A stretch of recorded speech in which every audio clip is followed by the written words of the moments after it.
Hey, welcome back. Will Meyer, the movie guy, is here with us talking about the top movies at the box office this week. Will, thank you so much. I think you got a great gig, man. Thanks. Yeah, thanks for having me. So, movies this week, some we got to check out, some we don't, I guess. Yeah, it's an okay week at the movies, I would say. But okay. yeah, first off, we'll start with I Feel Pretty, which is the big comedy this weekend. It's a movie that stars Amy Schumer. She plays a woman who has insecurities about her appearance, but then she hits her head in an accident. She wakes up and she thinks she looks like a supermodel, even though her appearance has not changed at all. So it's pretty good. Yeah, it's a good premise, but there has been some backlash from this movie, from the trailer, because people thought that this movie was body-shaming women.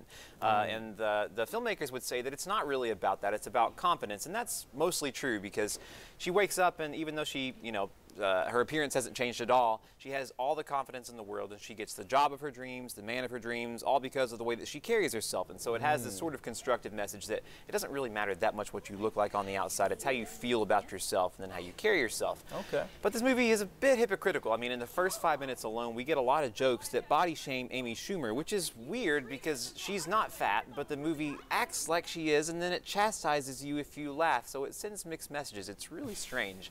I think that there are some funny jokes in this movie that aren't fat jokes. For one, Adie Bryant, who's right there, is tremendous in this film, as is Adrienne Martinez. And Michelle Williams, who plays her boss, is fantastic. She's usually playing dramatic roles, and she's hilarious in this movie. I didn't laugh that much at Schumer, mostly just because in this movie, confidence quickly turns to arrogance, and her character just becomes really insufferable. She starts putting down everybody else, and it's just... I found her a chore to be around after a while. Ugh, so it's not, there are some laughs in this movie, though. I think that this is not Trainwreck, it's not a great success, but it's also not Snatch, which was her last film that was really not good. I think it's somewhere in between, so yeah, it's not good. So I'd say this is 2 out of 4 stars. It's solid, but not great. Okay, very cool. And next one, another comedy, I think. Yeah, Super Troopers, too. Okay. This is a sequel to the raunchy cult comedy that came out 17 years ago.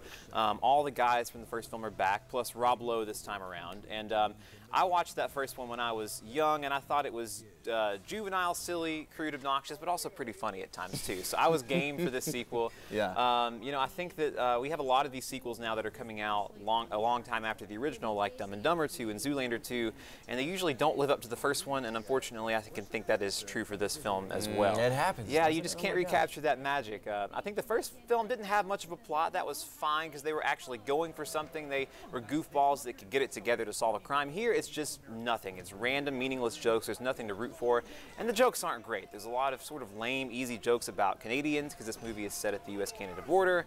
You get insults, puns, tons of them, frequently crude but rarely witty.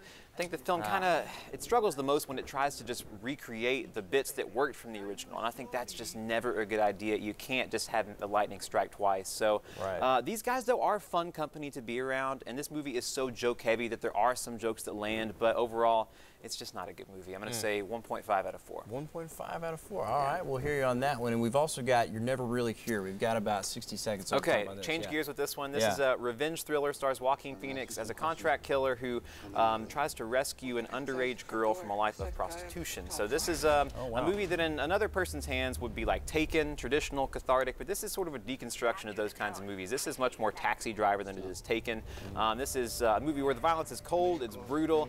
This guy is just on the verge of a nervous breakdown. I don't want to, it sounds like I'm turning you away from this movie, but it's actually really good. Joaquin Phoenix is tremendous. He's a great actor. Oh my gosh, he's so great. And this movie is lean and mean. It doesn't tell you that much about him, but through his performance, we can just feel the pain that this guy carries around. Every look, every step. This guy is a guy who's traumatized. He's a veteran, and you really just feel that. I think it's one of his absolute best performances. I think that there's so much that's good about this movie. The direction, the editing, the cinematography, also the music is tremendous. I don't know if it adds up to all that much, but this is a trip that's absolutely worth taking. I immediately wanted to watch this film as soon as watch it again as soon as it was over. So I'm going to say 3.5 out of 4. Really, really good. Awesome. It's dark though, so yeah. Yeah, you got to be in the right mood, I imagine. So Facebook-wise, if we want to get a little bit more information about something that you're doing, Facebook.com/Will Meyer the Movie Guy. You can catch all my reviews there. All right, well, good stuff, Will. Thank you so much for being here today. Yeah, thanks for having me.